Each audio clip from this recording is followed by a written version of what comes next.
आज हम लोग का परमुटेशन एंड कॉम्बिनेशन का सेकेंड क्लास है। फर्स्ट क्लास जो हम लोग परमुटेशन एंड कॉम्बिनेशन का किए थे बीकॉम सेमेस्टर 3 मैथ्स का, तो फर्स्ट क्लास में तुम लोगों को बताए थे परमुटेशन होता क्या है, किस तरह से कैलकुलेट किया जाता है, किस तरह से सॉल्व किया जाता है, की रिलेशनशिप डिस्कस किए थे तुम लोगों के साथ।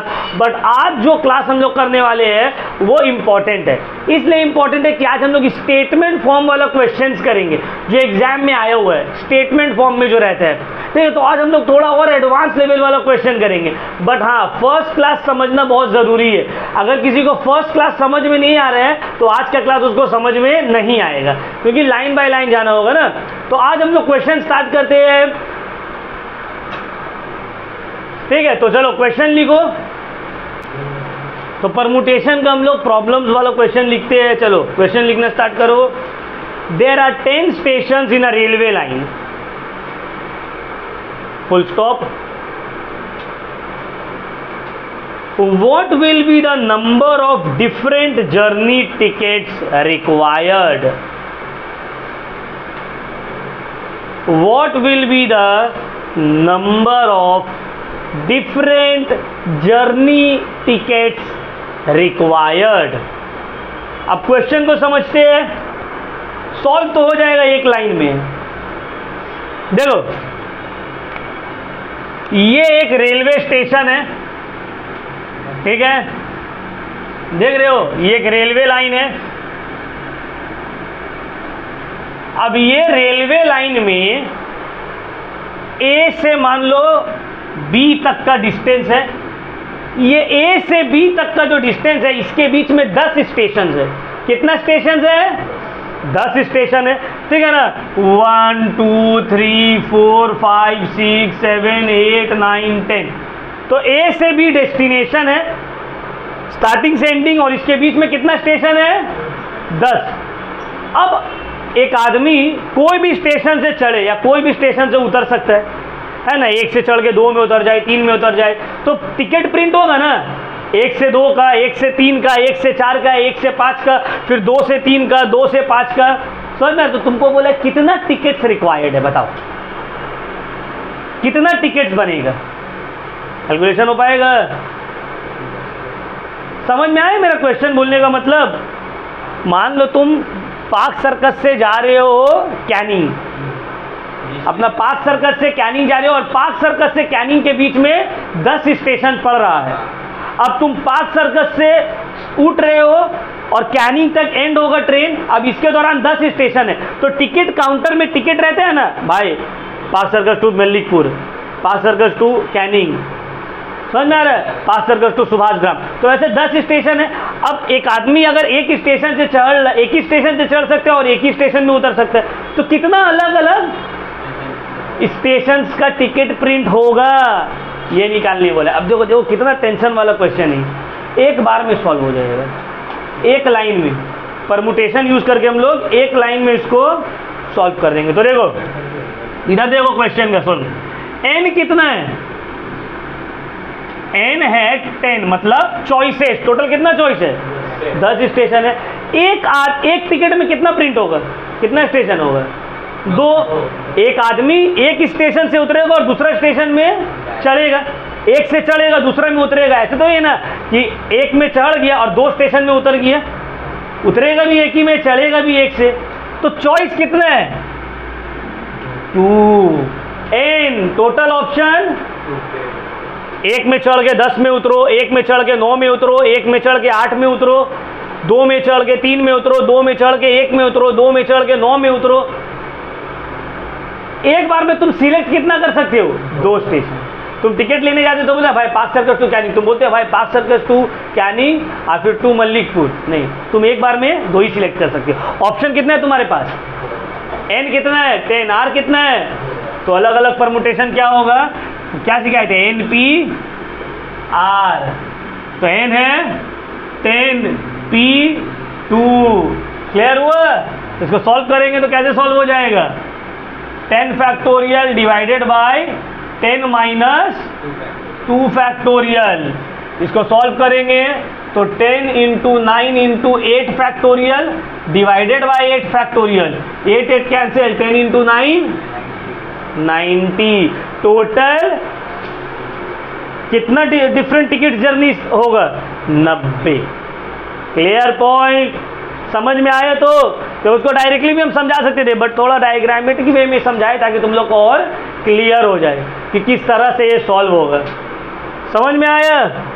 नहीं समझ में आया? टोटल कितना स्टेशन है? 10। तुम तो कोई, तुम्हारे पास ऑप्शंस कितना है? 10 स्टेशन का। तुम कोई एक से ही चढ़ सकते हो और एक से ही उतर सकते हो, तो तुम्हारे पास ऑप्शन कितना चूज करने का है? 10 है, लेकिन तुम मैक्सिमम कर कितना सकते हो? सिलेक्ट 2, एक से चढ़ोगे और एक से उतरोगे, तो तुम कितना जर्नी कर सकते हो, कितना तरह से? एक में तुम चढ़ो, 2 में उतरो, 3 में उतरो, 4 में उतरो, तो कितना हो सकता है ऐसे? NPR 10 चॉइस है, जिसमें से 2 को हमको सिलेक्ट करना है, तो कितना चॉइसेस हो सकता है, कितना वेज में टिकट प्रिंट हो सकता है? NPR 10P2 को सॉल्व किया गया 90। क्लियर हुआ पॉइंट? चलो अब आगे बढ़ते हैं। नेक्स्ट क्वेश्चन लिखो, इसको तुम लोग करोगे खुद से।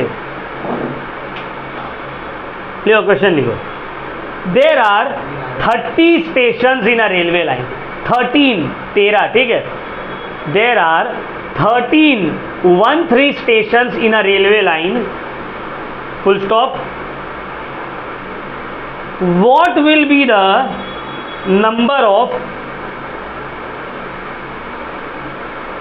different journey tickets required?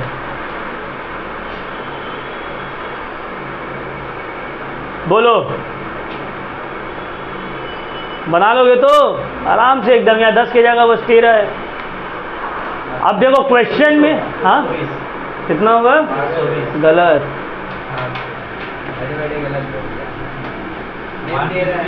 हाँ 156 is the right answer. Same देखो, एन कितना है?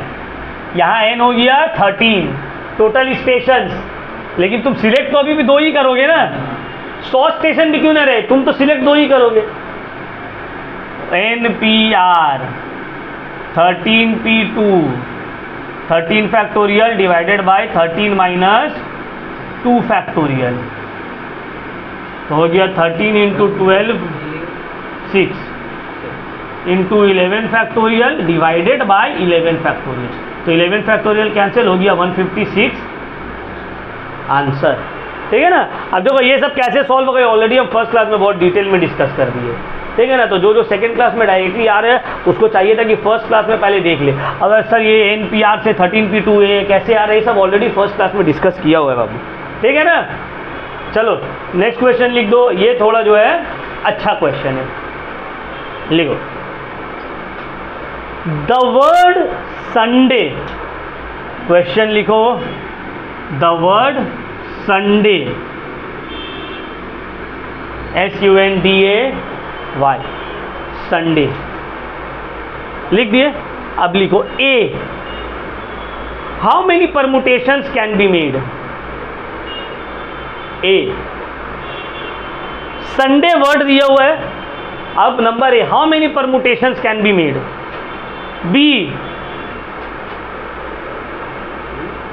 B, क्वेश्चन लिखो। Begin with S, how many permutation, पहले में A में है how many permutations can be made, B में लिखो बिगिन विथ S, C में लिखो एंड विथ Y, हाँ एंड विथ Y,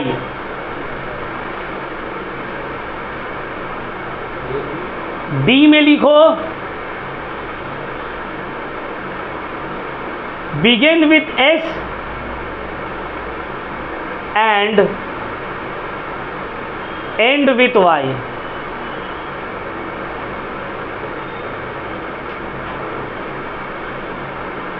E में लिखो begin with S but does not end with Y, question number 10। अब देखो क्या क्या वर्ड दिया हुआ है, SUNDAY, है ना, अलग अलग वर्ड दिया हुआ है, अल्फ़ाबेट दिया हुआ है। टोटल कितना अल्फ़ाबेट दिया हुआ है? देखो ये जो वर्ड दिया हुआ है इसमें कोई भी अल्फ़ाबेट रिपीट किया हुआ है, अगर रिपीट किया हुआ रहेगा तो उसका कैलकुलेशन अलग होगा, तो इसको ध्यान में रखना है, ठीक है। यहाँ एक भी अल्फ़ाबेट रिपीट नहीं हुआ, तो n इज इक्वल टू 6। तो तुमको बोला है नंबर ए कितना परमुटेशन बनेगा भाई, तो NPR टोटल कितना है 6, और तुम सिलेक्ट भी कितना करोगे, पूरा का पूरा करोगे। यहाँ तो बोला है ना सब ले लेना है, तो अलग अलग SUNDAY को UNSDAY अलग अलग वे में कितना तरह से परमुटेशन बन सकता है। तो NPR, N है 6, तो NPR है ना, यहाँ पे N है 6, R भी है 6, तो हो जाएगा 6P6, 6P6, तो इसका क्या होगा 6 factorial divided by 6 minus 6 factorial, ठीक है ना।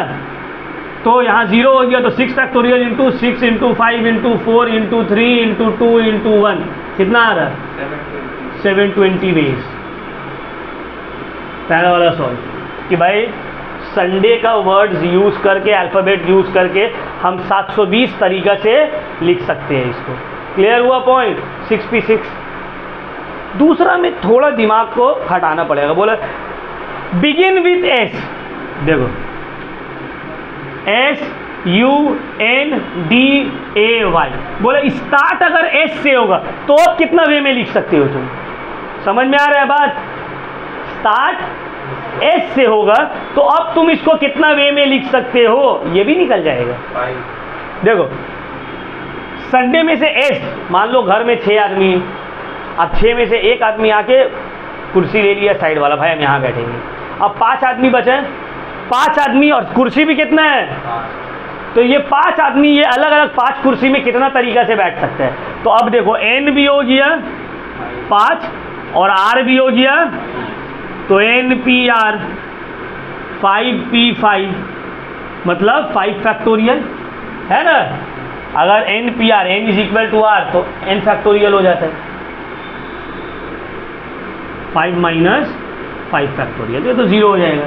तो 5 फैक्टोरियल मतलब 5 इंटू 4 इंटू 3 इंटू 2 इंटू 1 कितना हो गया 120 वेज। कि भाई अगर S अपने जगह में फिक्स्ड है तो हम लोग कितना वे में इसको सॉल्व कर सकते हैं 120 वेज में। क्लियर हुआ पॉइंट। अब थर्ड में पूछा है कि SUNDAY में अगर Y फिक्स्ड है एंड में, भाई खत्म होगा Y से, स्टार्टिंग तुम किसी से भी करो, बीच में कुछ भी रहे, खत्म होगा Y से, तो अब कितना वे में हो सकता है। सेम 5 जगह है तो N is equal to 5, R भी है तो NPR 5P5 अभी निकाले ना कितना आया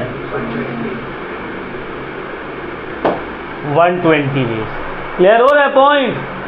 अब लास्ट वाला और टफ कर दिया, बोला है स्टार्ट होगा S से और ख़त्म होगा Y से, तो अब बोलो कितना वे में ये बन सकता है। तो देखो D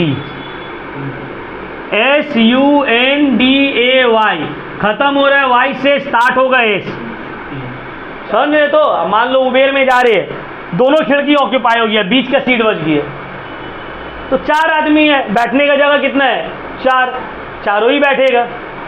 N यहाँ पे कितना हो गया, R भी कितना अलग अलग वे हो जाएगा, अगर बिगिन होगा S से और ख़त्म होगा NPR, मतलब 4P मतलब 4 फैक्टोरियल, 4 इंटू 3 इंटू 2 इंटू 1 कितना आ रहा है 24 वेज। क्लियर हुआ पॉइंट, समझ में आया। अब देखो लास्ट बोला है begin with S but does not end with Y, कि भाई S से स्टार्ट होगा लेकिन Y पे ख़त्म, तो अब कैसे होगा।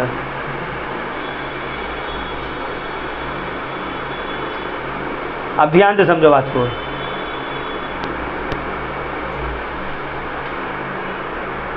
Begin with S but does not end with Y. S से शुरू तो होगा बट वाई में खत्म। यहाँ पे स्टूडेंट लोग को प्रॉब्लम हो जाता है कि अब क्या करेंगे, अब तक तो ठीक था, अब ये निकालने जाओगे तो बहुत प्रॉब्लम होगा। हमको बोला एस से शुरू होगा लेकिन वाई में ख़त्म, तो हम निकालेंगे एस से शुरू होगा और वाई में ख़त्म होगा। टोटल एस से, ध्यान से समझो मेरा बात को, ये वाला सम्स फॉर्मूला से सॉल्व नहीं होगा, लास्ट वाला नंबर ई 1 हो गया ना, सबका ए उतार दिए, ए वाला उतार दिए, अब इसको मिटा दें, ठीक है। ई देखो बोला है एस से स्टार्ट होगा लेकिन वाई एंड में कभी नहीं रहेगा, वो ज़्यादा ऊपर हो गया।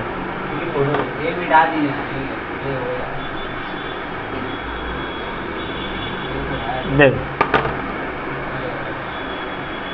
1 2 3 4 5 6, एस से शुरुआत होगा लेकिन वाई से खत्म नहीं होगा। शुरुआत होगा एस से लेकिन खत्म वाई से नहीं होना चाहिए। तो भाई कितना ऐसा कॉम्बिनेशन है जो एस से शुरुआत तो होगा लेकिन वाई से खत्म। तो पहले हम ये निकालेंगे कि एस से शुरुआत अगर हुआ तो कितना कॉम्बिनेशन हो सकता है, परमुटेशन हो सकता है। अगर एस से शुरुआत होता है तो टोटल कितना परमुटेशन होगा, यहाँ निकल गया 120 जो एस से बिगिन हो रहा है, समझ में आ रहा है। अब हम निकालेंगे कितना है जो वाई से खत्म हो रहा है। एस से शुरुआत हो रहा है और वाई से खत्म हो रहा है, कितना है 24। इसका मतलब है ये जो बच जाएगा वो एस से शुरुआत तो होगा लेकिन वाई में खत्म नहीं होगा, जो हमको क्वेश्चन में पूछा है। बस 96 पे आ गया आंसर, यहाँ पे फॉर्मूला नहीं लगेगा। क्लियर हुआ पॉइंट? क्वेश्चन में पूछा है ना एस से शुरुआत होगा वाई से खत्म, कितना तरीका है, कितना बेस है। तो पहले हम निकाल लेंगे कि एस से शुरुआत कितना होगा। एस से शुरुआत होगा 120। अब कितना भी है जिसमें एस से शुरुआत होगा लेकिन वाई में खत्म हो जाएगा, तो है 24। इसका मतलब है 120 से माइनस कर देंगे 24, तो वो परमुटेशन निकल जाएगा जहाँ स्टार्ट तो एस से हो रहा है लेकिन खत्म वाई पे नहीं होगा। चलो उतार लो इसको।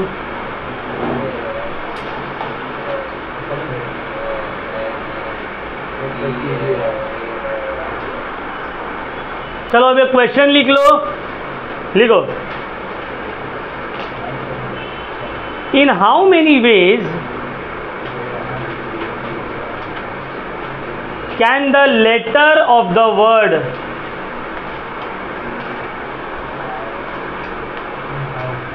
Mathematics word, in how many ways can the letter of the word mathematics be arranged? कितना नंबर है क्वेश्चन ये?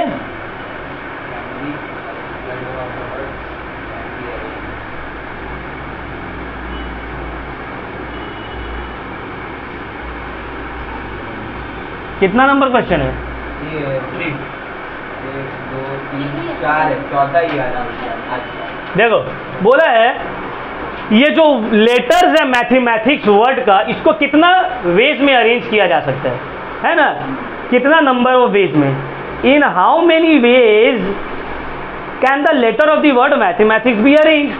अब देखो यहाँ पे अगर देखोगे संडे का सब जैसे किए थे 6 उस हिसाब से कर देंगे। 1 2 3 4 5 6 7 8 9 10 11 NPR मतलब 11P11 तो होगा वो नहीं होगा। क्यों?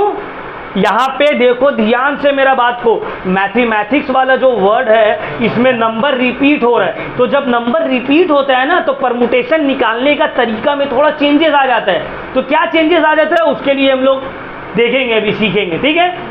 तो देखो टोटल कितना है n 1 2 3 4 5 6 7 8 9 10 11 n कितना है 11। R लेना भी कितना है 11 है। तो सर चेंज क्या हो रहा है? देखो कितना वर्ड कितना लेटर रिपीट हो रहा है। चलो देखते हैं कौन कौन सा रिपीट हो रहा है, बताओ हमको। M रिपीट हो रहा है कितना 2 बार, और बोलो। A रिपीट हो रहा है कितना 2 बार, और बोलो। T रिपीट हो रहा है कितना 2 बार, और ये सब रिपीट हो रहा है ना। ये सब क्या हो रहा है 2 बार रिपीट हो रहा है। तो सर परमुटेशन कैसे निकालेंगे, देखो ध्यान से, जब इस तरह से रहेगा तो होगा NPR, समझ लो बात को, NPR, इसको तो लिखेंगे। अब इसको जब सॉल्व करेंगे, होल डिवाइडेड बाय, दो बार ये सब रिपीट हो रहा है ना, 2 factorial into 2 factorial into 2 factorial. Sir 2 factorial क्यों किए, क्योंकि 2 बार हुए। सर 3 बार क्यों किए, क्योंकि 3 लेटर रिपीट हुए। अगर ये मान लो 3 रहता तो 3 factorial into 2 factorial into 2 factorial. जितना बार रिपीट हो रहा है उसके लिए फैक्टोरियल, उतना फैक्टोरियल। अगर 4 बार कोई लेटर रिपीट होगा तो डिवाइड कर देंगे 4 फैक्टोरियल से। 2 बार रिपीट हुआ था तो 2 फैक्टोरियल, 3 है तो इसीलिए 3 तो 2 फैक्टोरियल। समझ में आया बात मेरा? चलो अब इसको सॉल्व करेंगे। तो NPR मतलब 11 डिवाइडेड बाय 2 फैक्टोरियल मतलब क्या था, 2 इंटू 2 इंटू 2 कर देंगे। 2 इंटू 1 का मतलब तो 2 ही ना होगा। समझ में आ रहा बात? अब 11 का मतलब 11 फैक्टोरियल, तो 11 factorial divided by 2 into 2 into 2। 11 factorial मतलब 11 into 10 into 9 8 7 6 5 4 3 2 divided by 2 into 2 into 2। तो देखो 2 2 कैंसिल, यहाँ 4 कैंसिल, यहाँ 4 कैंसिल। तो 11 into 10 into 9 into 8 into 7 into 6 into 5 into 3 आ जा रहा है 49,89,600 वेज। 49,89,600 वेज तुम लोग चेक कर सकते हो। क्लियर हुआ पॉइंट? किसी को कोई शक शुबा इसमें? समझ में आए? तो जब वर्ड रिपीट होगा तो किस तरह से करेंगे, और जब वर्ड लेटर रिपीट नहीं होगा तो किस तरह से करेंगे। क्लियर? चलो एक क्वेश्चन तुम लोग ट्राई करो खुद से। Find the arrangement of the letter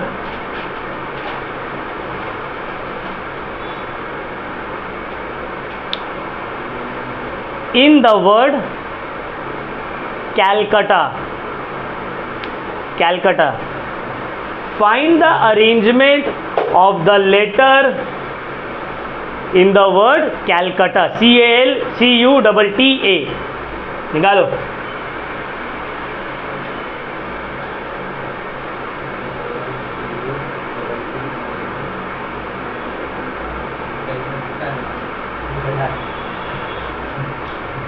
Calcutta नहीं, कैलकाटा, ब्रिटिश कैलकाटा। ब्रिटिशर्स लोग क्या बोलते थे, कैलकाटा। फिर जब हम लोग को फ्रीडम मिला, लोग बोले कैलकाटा क्या है, कोलकाता। फिर अभी ममता बनर्जी जाके बोल रही है कोलकाता नहीं, এটা पश्चिम बंगाल। वेस्ट बंगाल का नाम चेंज करके पश्चिम बंगाल होने का बात है। तो कैलकाटा ब्रिटिशर्स लोग रखा था, हम लोग चेंज करके उसको कर दिया Kolkata.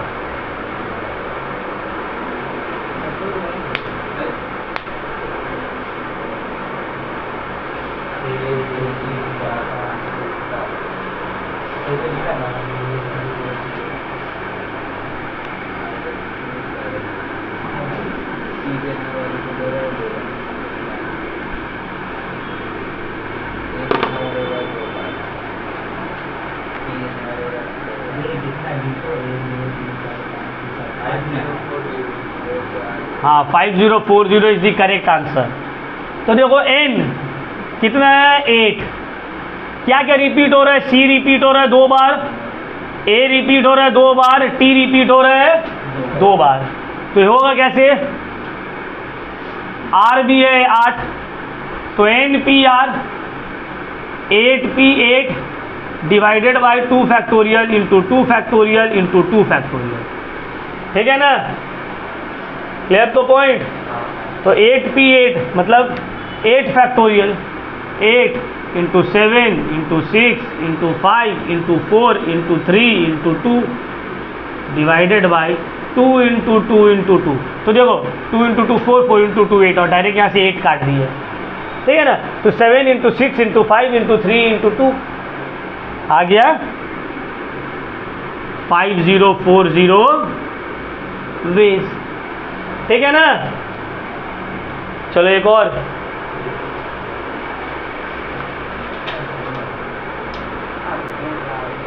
Find the permutation from the letter of the word. Find the permutation from the letter of the word gentleman. Gentleman, MEN।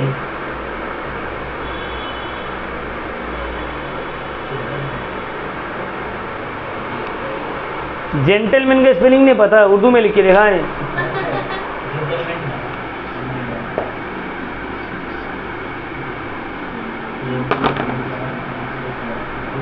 देखो, GENTLEMEN,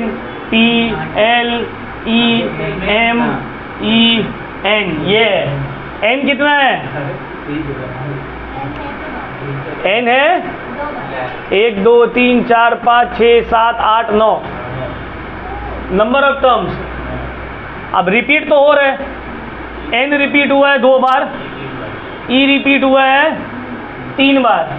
तो नंबर ऑफ परमुटेशंस कैसे निकालेंगे? NPR divided by 2 factorial into 3 factorial. ये 3 बार repeat हुआ है ना, तो NPR मतलब 9 ही है। 9 फैक्टोरियल डिवाइडेड बाय 2 फैक्टोरियल मतलब 2 फैक्टोरियल इंटू 3 फैक्टोरियल। इसको ब्रेक करो। 9 फैक्टोरियल को 9 into 8 into 7 into 6 into 5 into 4 into 3 factorial. ठीक है, समझ में आ रहा है? तो और नीचे में 2 इंटू 3 फैक्टोरियल। तो 3 फैक्टोरियल गायब, 2 गायब और 2 यहाँ कट गया। तो 9 into 8 into 7 into 6 into 5 into 2 आ रहा है 30,240 वेज। चेक कर, 3 को 3 इंटू 2 नहीं करेंगे? करो 3 इंटू 2 करो, इसको भी 3 इंटू 2 करो, फिर काटो ऊपर नीचे। 3 फैक्टोरियल को यहाँ 3 इंटू 2 करोगी तो ये भी 3 फैक्टोरियल को 3 इंटू 2 करो, एक ही बात पड़ेगा। हम शॉर्ट में कट जाए, इसी वजह से हम ऐसा किए। तुम पूरा अगर नहीं समझ में आए, पूरा एक्सपैंड करके काटो, कोई प्रॉब्लम नहीं है। समझ में आए बात?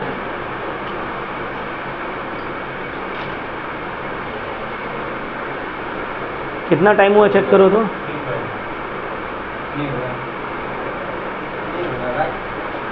नहीं हुआ क्या?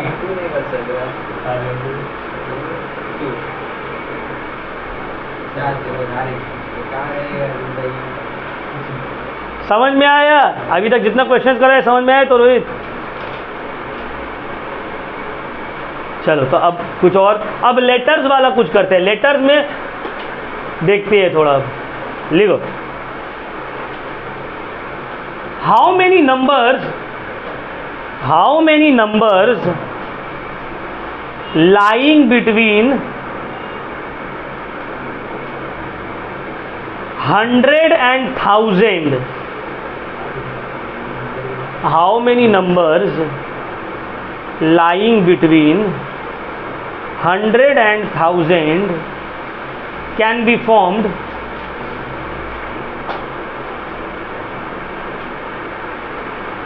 with the digit 4 5 6 7 8? 4 5 6 7 8 if any digit can be used only once। ये बहुत इंपॉर्टेंट है, डिजिट रिपीट हो रहा है या नहीं हो रहा है, इससे पूरा परमुटेशन का कहानी बदल जाएगा। यूज्ड ओनली वंस मतलब रिपीट नहीं कर सकते, एक डिजिट को एक ही बार यूज कर सकते हो। अब क्वेश्चन को मेरा ध्यान से समझो, फिर से हम एक बार रिपीट कर रहे हैं। How many numbers lying between 100 and 1000 can be formed with the digit 4 5 6 7 8 if any digit can be used only once. तुमको बोला है तुम्हारे पास कुछ डिजिट दिया हुआ है 4 5 6 7 8। अब तुम कितना नंबर्स फॉर्म कर सकते हो ये सब को यूज करके बिटवीन 100 and 1000। अब देखो आराम आराम से समझना है, ठीक है? 100 और 1000 का मतलब है 101 से लेकर 999 तक। 100 और 1000 के बीच में मतलब 101 से लेकर 900, तो कितना प्लेस है? 1 2, कितना प्लेस है? 1 2, समझ में आ रहा है बात? तुम्हारे पास डिजिट क्या क्या दिया हुआ है? 4 5 6 7, n कितना है? 5। नंबर ऑफ डिजिट कितना है? तुम कितना सिलेक्ट कर सकते हो? r कितना हो गया? और कोई भी नंबर को एक बार, अगर एक बार नहीं होता तो पूरा चेंज हो जाएगा। ये नॉन रिपीटेशन वाला हम समझा रहे हैं, ध्यान से समझ लो इसको। रिपीट नहीं होगा, मतलब अगर 4 ले लिए तो बस और 4 नहीं ले सकते। ऐसे भी तो हो सकता है 4 4 4, 5 5 5, 6 6 6, है ना, 7 7 7, 8 8 8। क्लियर हो रहा है मेरा पॉइंट? तो तुम्हारे पास 5 डिजिट है जिसको यूज करोगे तुम कोई भी 3 एक बार में, तो हो गया n p r 5 p 3। 5 factorial divided by 5 minus 5 factorial मतलब 5 into 4 into 3 into 2 factorial divided by 2 factorial. Cut गया, कितना हो गया? 360 वेज। ओ सिर्फ 60। क्लियर हो गया? 60 मतलब 60 तरीका से 60 नंबर फॉर्म किया जा सकता है। ये पांचों नंबर को यूज करके बिटवीन, अगर तुम नंबर फॉर्म कर रहे हो बिटवीन 101 एंड 999। क्लियर हुआ पॉइंट? चलो उतारो।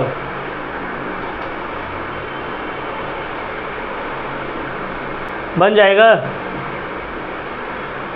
हाँ सेम है। 100 और 1000 के बीच में तुमको नंबर फॉर्म करना है यूजिंग द डिजिट 1 2 3 4 5 6, और एक डिजिट को एक ही बार यूज कर सकते हो, मतलब रिपीटेशन अलाउड। इसी के तरह बस नंबर ऑफ डिजिट बढ़ गया है। n यहाँ पे है 6, r है वही 3, तो 6p3।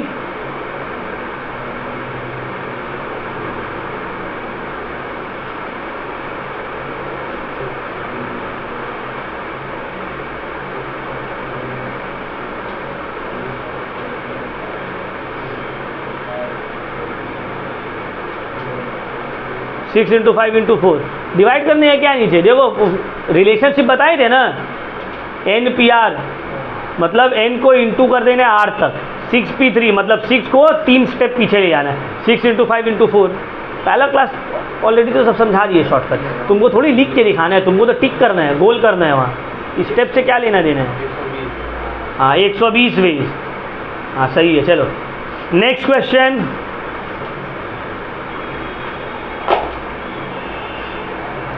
How many numbers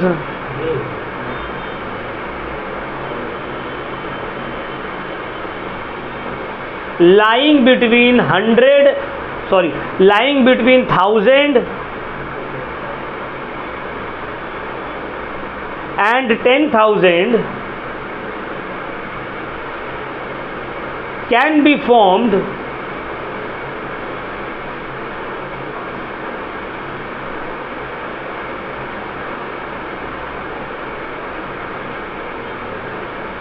with the digit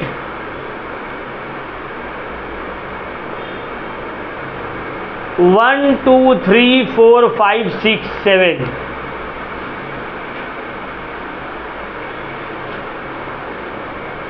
if the digit can be used only once।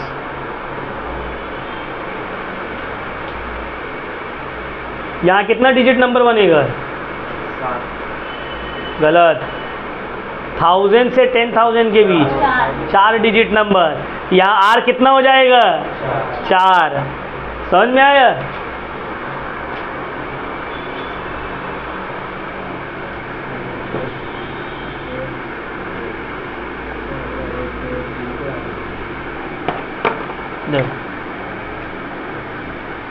n is equal to 7।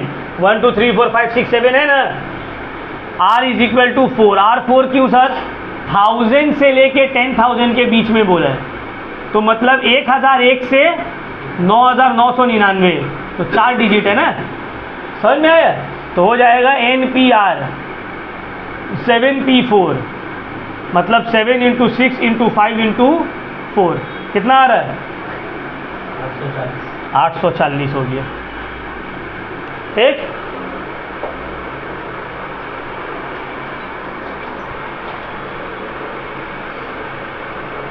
ठीक है ना, सिंपल था ये सब। अब देखो, अब जो क्वेश्चन है उसको थोड़ा दिमाग लगाना होगा, ठीक है? लिखो,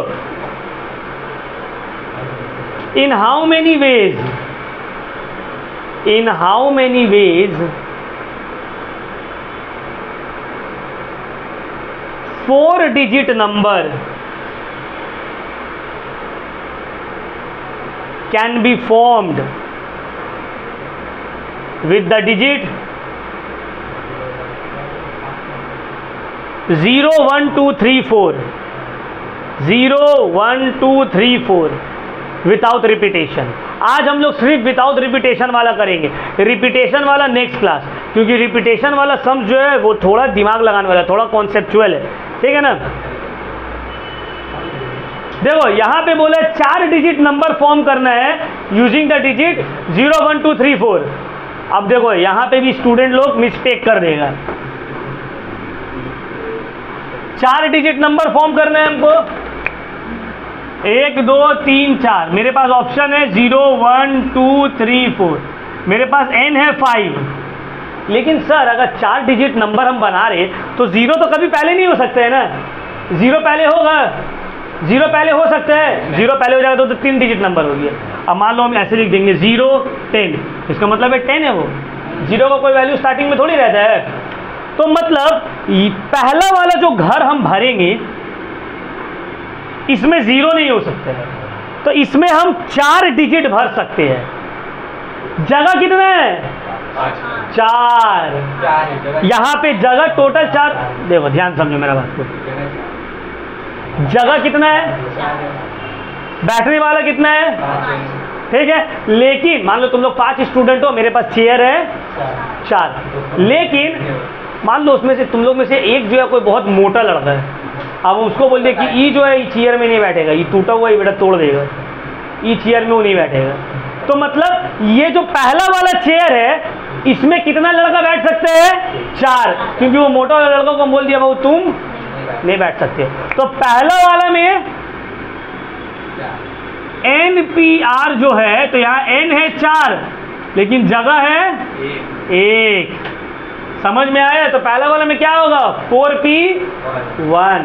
अब जगह कितना बच गया? 3, और बैठने वाला है 4, 5 नहीं। क्यों? क्योंकि एक तो ऑलरेडी बैठ गया है ना। समझ में आया बात? तो अब यहाँ पे बैठने वाला है 4 लेकिन जगह है, तो इसमें 4P1, इसमें 4P3। तो सर परमुटेशन कैसे करके निकलेगा? परमुटेशन निकलेगा 4P1 इंटू 4P3। तो 4P1 कैसे निकलेगा? 4P1 क्या हो जाएगा? NP1 is equal to n, relationship में समझाए थे ना। तो 4 इंटू ये क्या हो जाएगा? 4 इंटू 3 इंटू 2। समझ में आया बात? तो कितना हो जाएगा? 96। आंसर आ गया। क्लियर हुआ पॉइंट? समझ में आया ऐसा? अगर 0 नहीं रहता तो सिंपल, 0 नहीं रहता भाई, 4 जगह है, 5 आदमी है, NPR मतलब 5P4, खत्म था समझ। लेकिन 0 दे दिया है, तो 0 देने से यही पूरा हो गया गेम चेंज। क्योंकि 0 कभी भी पहले, तो पहले में सिर्फ एक जगह है उसमें 5 पुट नहीं होगा, पांचों में से कोई भी पुट नहीं होगा, 0 नहीं पुट हो सकता। 0 को छोड़ के कुछ भी पुट हो सकता है। तो 4 ऑप्शन एक जगह 4P1, तो हो गया परमुटेशन इसका 4 इंटू यहाँ पे 3 जगह है 4 ऑप्शन 4P3। क्लियर हुआ पॉइंट? चलो उतार लो इसको।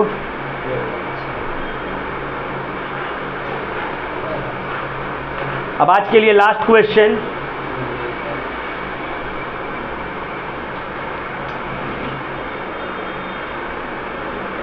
इन हाउ मेनी वेज, लिखो क्वेश्चन, लिख लो। In how many ways 3 digit number can be formed with the digit 0 1 2 3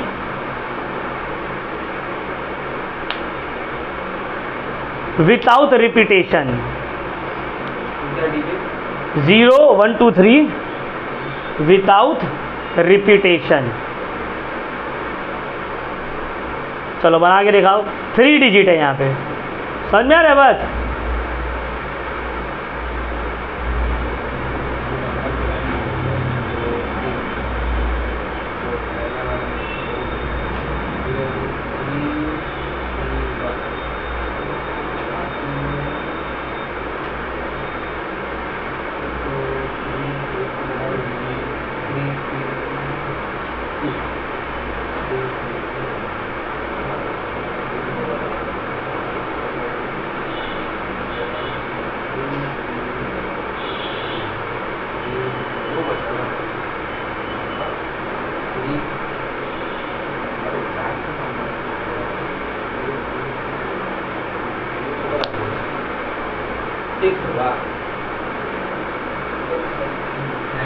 सही तो किए तुम। 3p1 इंटू 3p2, तो 3p1 का वैल्यू आएगा 3। सही तो चेक। 3p1 का वैल्यू 3 और 3p2 का वैल्यू 3 इंटू 2 18 होगा। सही। देखो यहाँ पे 3 digit number can be formed using the digit क्या क्या है बोले तो 18 होगा। 0 1 2 3 ना, 0 1 2 3 3 डिजिट है भाई। पहले में तो 0 होगा नहीं, क्योंकि 0 का स्टार्टिंग में कोई वैल्यू है नहीं, तो पहले में हो जाएगा ये तीनों में से कोई एक, तो 3p1 इंटू, अब बच गया 2 जगह, 2 जगह बच गया है।